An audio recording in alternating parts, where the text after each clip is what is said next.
जगात सर्वात लक्ष न देण्याजोगा प्राणी म्हणजे रिटायर्ड माणूस. ठरल्याप्रमाणे म्हणजे अगदी सटवाईनं लिहून ठेवल्याप्रमाणे 58-60व्या वर्षी तो रिटायर्ड झाला आणि त्याचं जगच बदललं. नोकरीत असताना त्याची एक ठराविक दिनचर्या होती.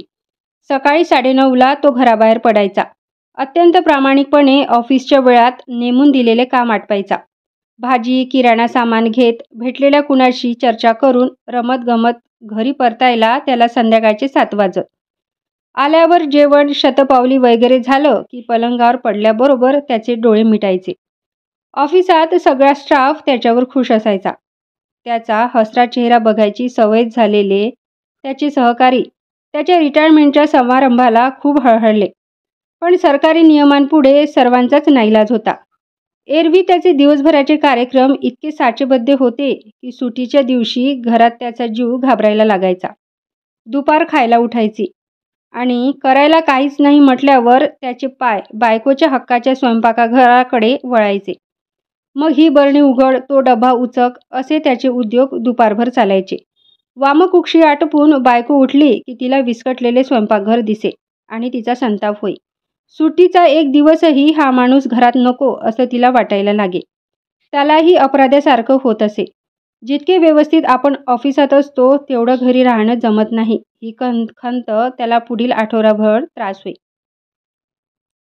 रिटायर्ड झाल्यापासून तो कायम घरातच असायचा. तिला मात्र याचा त्रास व्हायचा. तिच्या हौशीचे दिवस कधीच सारून गेले होते आणि जेव्हा हौस करायची वेळ होती तेव्हा हा सतत ऑफिसचं तुणतुणं वाजवायचा. हेही ते विसरले नाही. किंबहुना तिच्या मनात याचा सुप्तचा रागही असावा. गरजेपुरता पैसा घरात येत असला की माणसाचं ओझं व्हायला लागतं. वर्षानुवर्षाच्या त्याच्या सवयी तिला आता त्रासदायक होऊ लागल्या. त्याच्याबद्दलच्या तिच्या तक्रारी वाढू लागल्या. त्याने स्नान केल्यावर ओला टॉवेल पलंगावर फेकायची त्याला सवय होती. तो ऑफिसात जायचा तेव्हा ती कर्तव्य म्हणून तो ओला टॉवेल उचलून धुवायला घेत असे. पण आता त्याला भरपूर वेळ असल्यानं असली कामे त्यानंच आपणहून करायला हवी असा तिचा आग्रह होता. हा आग्रह त्याला मान्यही होता. मात्र तिने सूचना चांगल्या शब्दात द्याव्या असा त्याचा सूर होता. तिच्या स्वभावामुळे कदाचित तिला त्याची ही गोड बोलण्याची अपेक्षा पूर्ण करणं जमत नव्हतं. तो रिटायर्ड होऊन आरामाचं आयुष्य जगतोय आणि आपल्याला मरेपर्यंत रिटायर्ड होता येणार नाही ही जाणीव तिला बोचत असावी. खरं तर तिचंही वय आता उतरलं होतं. व्याप वाढत असल्याने तिला आता दमछाक होऊ लागली होती. मुलांची लग्न, सुनेशी जमवून घेताना होत असलेली तारांबळ, तो घरीच असल्याने त्याच्याकडे येणारी माणसं हे काय कमी म्हणून 24 तास समोर वावरत असलेला नवरा. पण घरकामाला काडीचा हातभार न लावणारा तिचा हा स्थितप्रज्ञ नवरा. तो समोर नसला की त्याच्याबद्दल असूनसेचं आणि समोर असला की त्याचं तोंड बघूनच तिचं रक्त उसळायला लागायचं. तो पाणी प्यायला जरी स्वयंपाकघरात शिरला तरी तू मुद्दाम माझ्या मध्ये मध्ये लुडबुड करतोस म्हणत ती त्याला झिटकारायची. हळूहळू तिला तो डोळ्यासमोरही नकोसा वाटू लागला आणि त्या दिवशी ती प्रचंड चिडली. कारण काय होतं कुणालाच माहीत नाही. तिलाही नाही. पण इतक्या दिवसाचा मनात साचलेल्या रागाचा स्फोट झाला आणि तिने त्याच्यावर खूप आरडाओरडा केली. त्याला अद्वा-तद्वा बोलली. थेट त्याच्या आई-वडिलांचा, बहीण-भावांचा उद्धार केला. तो हादरला.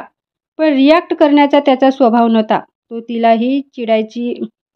तिला चिडायची कारणं विचारत राहिला. ती प्रत्येक वेळी सांगत राहिली, तू मला आता डोळ्यासमोर नकोस.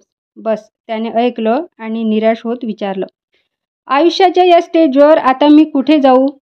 तिला वाटलं हा चिडवतोय. मग ती आणखीनच चिडली.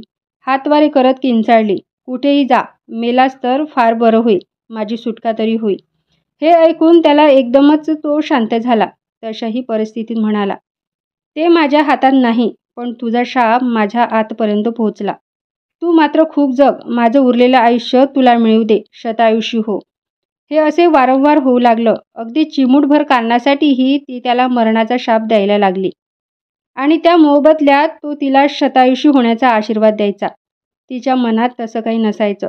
त्याने खरंच त्याच्या संसारातून, या जगातून कायम निघून जावं असं तिला कधीच वाटलं नाही. शेवटी तिनेही त्याच्याबरोबर 35-36 वर्षाचा संसार केला. त्याने बांधलेलं मंगळसूत्र तिने सन्मानाने मिरवलं.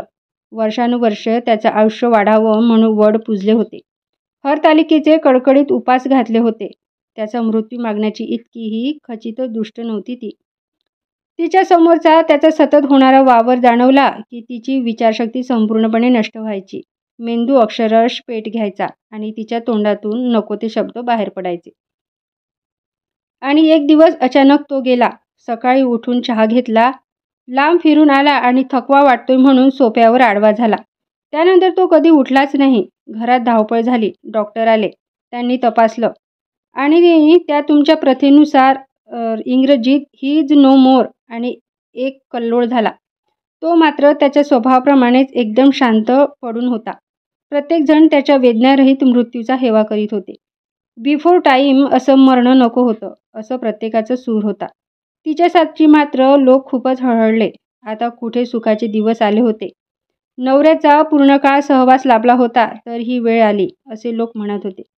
आकाशाकडे बोट दाखवून त्याच्या इच्छेपुढे कुणाचं काय चालतंय काय वगैरे बोलून तिचे औपचारिक सांत्वन करून लोक त्यांच्या घरी निघून गेले. आता ती एकटी राहिली होती. प्रेम, राग, विरोध, काळजी या मनातील भावना व्यक्त करायला हक्काचं कोणीच नाही. तसं मुलं सुना लक्ष द्यायचे तिच्याकडे, पण त्यांना त्यांचाही संसार होता. तिनं देवळं धुंडाळली, मित्रमैत्रिणी झाले, काही काळ माहेरच्यांचं कौतुक झालं, मग मात्र सारेच आपोआप दूर झाले. असेच दिवस जाऊ लागले. महिने गेले, वर्षे सरली. मुलांनी थाटात तिचा 75वा वाढदिवस देखील साजरा केला. पण सतत तुझंच कौतुक कसं करायचं म्हणत मग त्यांनीही अंतर राखायला सुरुवात केली. नातू नात लहान होते तोवर तिचे होते. मोठे झाल्यावर त्यांना त्यांचं जग. आजीचा पदरही न सोडणारी बाळ 3-4दा आवाज दिल्यावर एकदाच काय झालं आजी असे म्हणायचे. असं चिडक्या आवाजात स्वरात विचारू लागले. तिला हे त्रासदायक व्हायचं. नेमका तेव्हाच नवऱ्याशी केलेला व्यवहार आठवायचा. पण काळाला मागे नेऊन चूक सुधारत येत नाही हे ठाऊक असल्याने तिला नेमून दिलेल्या जागी पडलेला चेहरा घेऊन ती बसायची. तिच्या वयाचा आकडा वरवर जात राहिला. कार्यक्षमता मात्र दर दिवसाला कमी होत गेली. आता मात्र ती प्रचंड थकली. हातपाय चालणं कठीण झालं. वेळ काढणं जड जाऊ लागलं. तुझी उपयुक्तता संपायला आली याची जाणीव तिला आता होऊ लागली. नकळत ती मरणाची वाट बघायला लागली. एव्हाना 50 ओलांडलेले मुलगा आणि सूनही थकायला लागले होते. त्यांनाही त्यांचे जावाई सुना आल्या होत्या.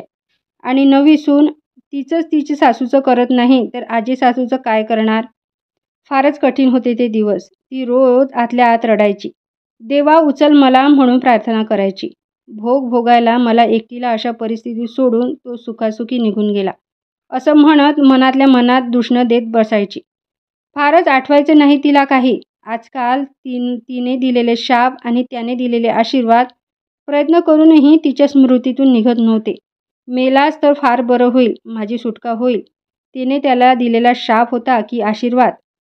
तू मात्र खूप जग, शतायशी हो हा त्याने तिला दिलेला आशीर्वाद होता की शाप हे मात्र कोणाच्याच लक्षात आले नाही.